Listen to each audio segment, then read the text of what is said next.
A policeman is dead after an encounter with Batman and Robin, and now Savage has his eyes set on the Dark Knight. Huston Gray holds up his cell phone and begins to record his elderly neighbor. Huston Gray, Civics Project. Take 1. Okay, Miss Marjorie, how has Gotham changed most in your lifetime? Huston asks. The elderly woman smiles as she leans back on her couch, talking about how everything changes in the city, how new buildings go up, neighborhoods change. But Gotham is always Gotham. Outside, gunshots echo in the dark, interrupting the conversation.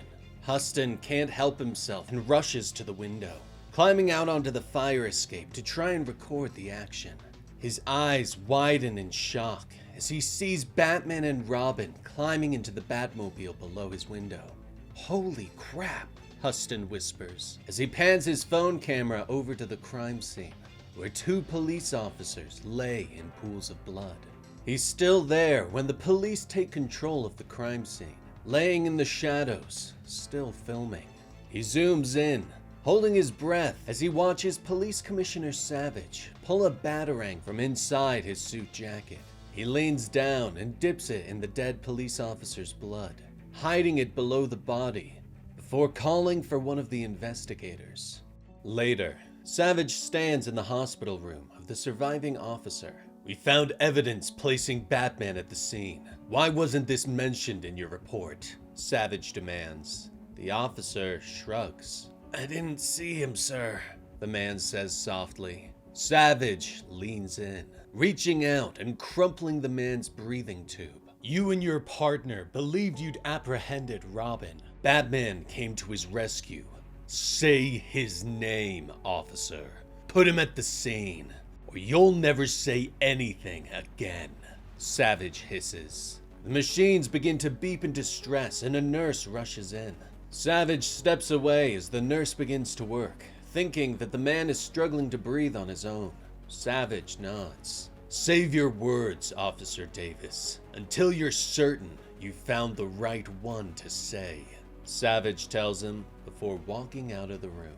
Elsewhere in the hospital, Bruce Wayne walks into the room of Tim Drake to find him and Bernard arguing. Bernard thinks I died in a skiing accident and nobody told me, Tim says to Bruce. Bernard turns on him.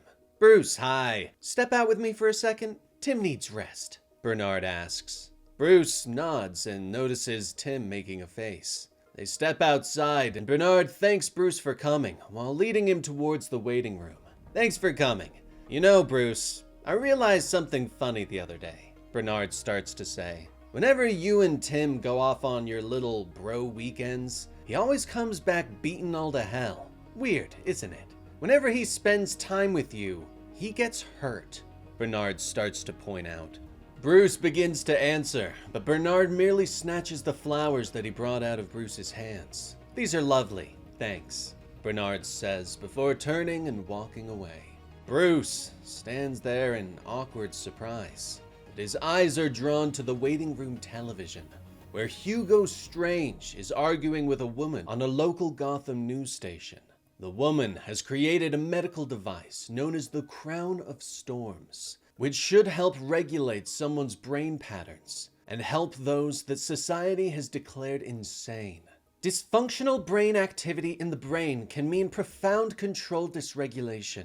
My device gives my patients some of that control back. Fear prevents us from having a say in how our minds respond to the chaos of trauma, but it requires trust, care, and time, Dr. Zeller says. But Strange points out that the woman has been taking funding from Wayne Enterprises and that this has compromised her work. Dr. Zeller shakes her head. We received a grant from the Wayne Family Endowment that financed our pilot program, but they have no oversight or input on my work. That money has gone into building a prototype and launching our first human trials, she explains. But Strange stands and slams his hand against the desk. I don't need your trials to tell me I'm human. If Nazis like you applied your devices to Van Gogh, he never would have painted Starry Night, he shouts. But Dr. Zeller just stares at him. Or maybe Van Gogh would have painted 100 starry nights. instead of dying in agony at the young age of 37,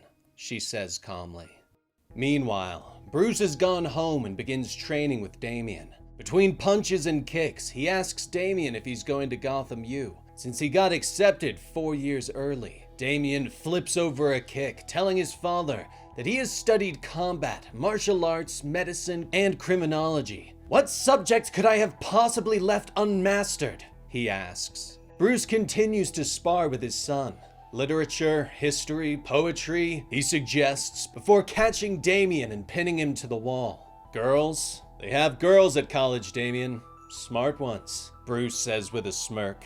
It's okay to be scared of the outside world, he continues. But Damien kicks his father in the crotch, bringing him down before taking off his helmet. I fear no man, for my mission is righteous. It was you who taught me that, Damien says with frustration as he leaves the sparring studio. Bruce sits on the floor as Alfred appears next to him.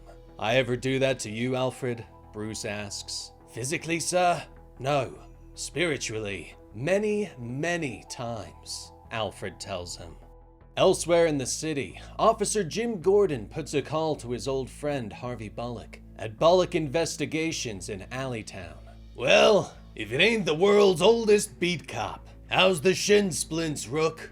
Bullock asks. Gordon frowns into the phone. Very funny. I need you to toss up the signal. Something's up with Savage, Gordon tells him. Harvey scratches his head and yawns. Something strange with Savage? Real genius detective work there, Jim, Harvey says. But he reaches for the stuffed bat he keeps in the office and sticks its suction cups to the window. Consider the bat signal activated, Bullock tells Gordon. Later that day, Bruce Wayne stands in a meeting in Wayne Enterprises, listening as one of his board members points out that Wayne Enterprises can increase profits by 240% if they were to take some of the government contracts that have been coming their way. No, I don't care if it's munitions, missiles, tanks, or body armor. I won't put my family name on military equipment, Bruce tells him. He turns to the rest of the board and asks about the Zeller grant. It's a dog, Mr. Wayne. It's not a profitable venture, they point out. But Bruce shakes his head and heads for the door. Profit isn't the only thing that makes a venture viable. That will be it for today, everyone. Thanks all. Great meeting, he says.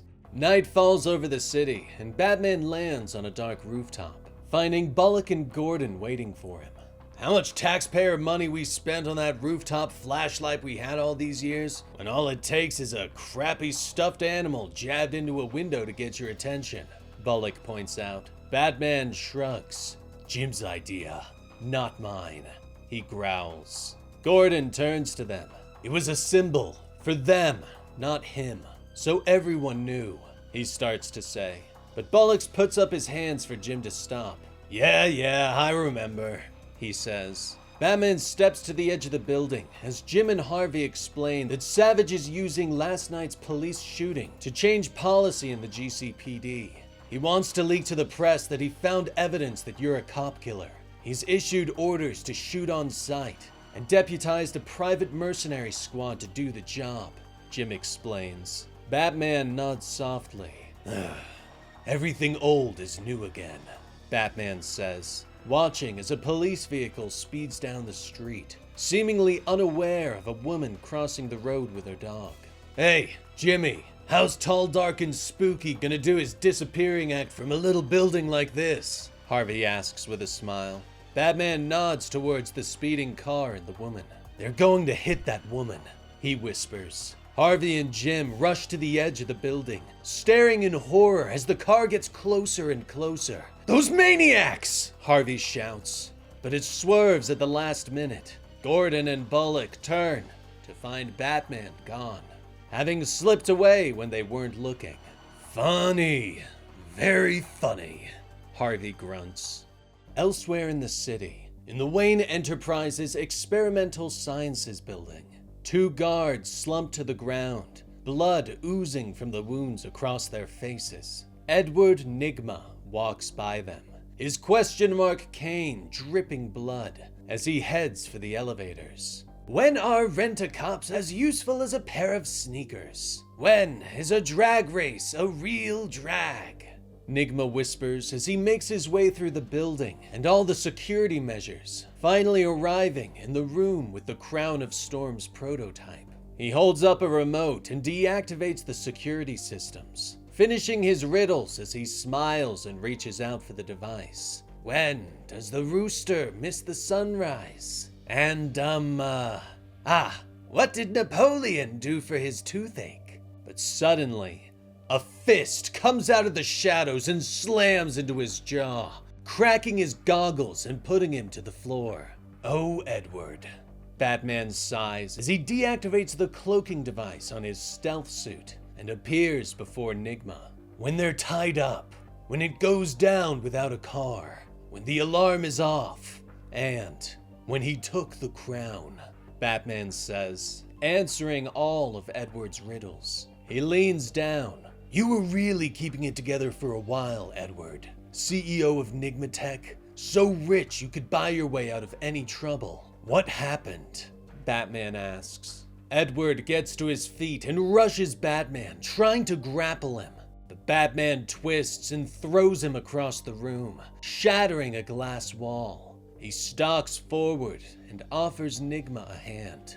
Please, Edward, stop this, Batman says softly.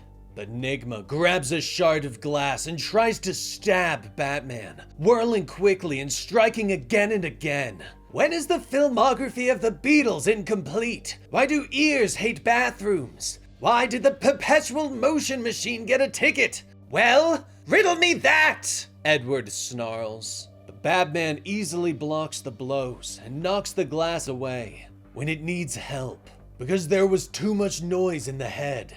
And what, Edward? Tell me, why did the perpetual motion machine get a ticket? Batman says as Nigma sinks to the floor, clutching at his head. Because it couldn't stop, Edward whispers. He reaches a shaking hand into his pocket and pulls out a slip of paper. Here, he whispers as he hands the paper to Batman. Batman stares at the long list of riddles that Edward wrote out. What is this? Batman asks. Edward reaches a shaky hand for him. Hours! It took me hours! Make it stop! I just want to make my head stop! Edward whispers. Batman stares at him for a moment before nodding. He reaches into his utility belt and administers Edward a sedative, allowing the criminal to sink to the floor. Meanwhile, at Inky's diner in Lower Gotham, Huston Gray approaches a man sitting in a booth and reading his paper. Mr. Dean, I live in your building. I filmed something. I think it could be news. And that's what you do, right? You're a newspaper man? Huston asks. The old reporter lowers the paper and cocks an eyebrow at the young man. Meanwhile, the Batmobile speeds through the streets of Gotham. Did Hugo Strange put you up to this little smash and grab, Edward? Batman asks. But Nigma is barely conscious in the back seat. Who? What? No, he says. When ain't K aram? Edward whispers before slipping back to sleep. Batman sighs and turns the wheel of his car. He glances into the seat next to him and sees Alfred sitting there. Ain't calls attention to itself. K, 1,000? Haram, forbidden. Could be gibberish, Batman says. Alfred nods and glances back at the sleeping villain. He shakes his head. It's an anagram, Master Bruce, with a double negative twist. So, when is K a part of Haram? When it's in Arkham. Batman nods and steps on the gas. I believe the Riddler was telling you that your Dr. Zeller has been using her experimental device on the patients in Arkham, Alfred says, as the Batmobile roars towards Arkham Towers. And that was the complete story for Batman Issue 3 by Matt Fraction. What do you think of the new Batman so far? And what did you think of that cool new stealth suit? Let me know in the comments below. And like and subscribe to help the channel out. I'm Dan with Comicstorian, and we will see you next time. Rest in peace, Benny.